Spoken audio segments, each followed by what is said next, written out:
या तांत्रिक उपाय से प्राप्त नहीं किया जा सकता। उसको तो केवल भाव से स्मरण करने मात्र से ही प्राप्त किया जा सकता है,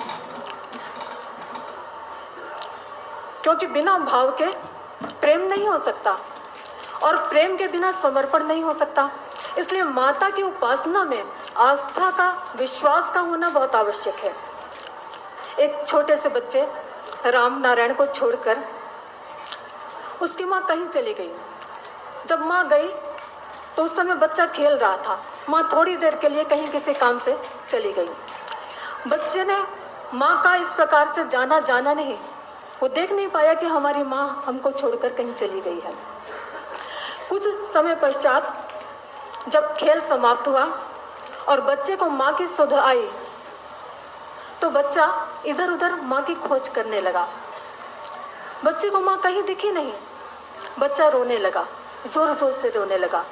कुछ समय पश्चात बच्चे ने देखा कि माता सामने से चली आ रही है। माता को आते देखकर वो बालक माता के पास दौड़ा, माता के आंचल को पकड़ा और जोर जोर से रोने लगा। रोते हुए कहने लगा कि माँ, तू कहाँ चली गई थी? और ऐसा कहते हुए वो बच्चा नाखूनों से माता को काटने लगा, नोचने लगा और दांतों से काटने लगा और उस पर प्रहार करने लगा। लेकिन माँ ने क्या किया? माँ ने बच्चे को गोद में उठा लिया और उसका मुख चूमने लगी। बार बार मुख चूमने लगी। मुख चूमते हुए कहने लगी कि बेटा, मैं तो कहीं नहीं गई थी। मैं तुम्हें छोड़कर भला कहाँ जा सकती हूँ? तुम्हें छोड़कर मैं कहीं नहीं जा सकती हूँ। कैसे जा सकती हूँ तुम्हें छोड़कर? और ऐसा कहकर वो बार बार बच्चे का मुख चूमने लगी। ये विचार करने का विषय है कि बच्चा माँ को नाखूनों से नोच रहा है, दांत से काट रहा है, मुष्टि से प्रहार कर रहा है, लेकिन माँ बार बार बच्चे का मुख चूम रही है, बच्चे को दुलरा रही है, प्यार कर रही है। क्यों?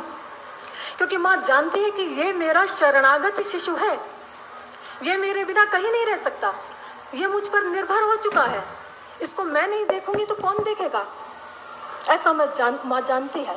तो माँ की शरण में गया हुआ शिशु जिस प्रकार से उस माँ पर निर्भर हो जाता है, उसी प्रकार से हम सब भी उस जगदम्बा पर, उस माता पर, उस मातृ शक्ति पर, उस जगत जननी पर या उस आद्य शक्ति पर यदि निर्भर हो जाए, समर्पित हो जाए, तो एक ना एक दिन हम सबको भी उस माँ की कृपा अवश्य प्राप्त हो जाएगी। भगवान कृष्ण ने गीता में कहा है कि अनन्याश्चिंतम यंतो मां ये जना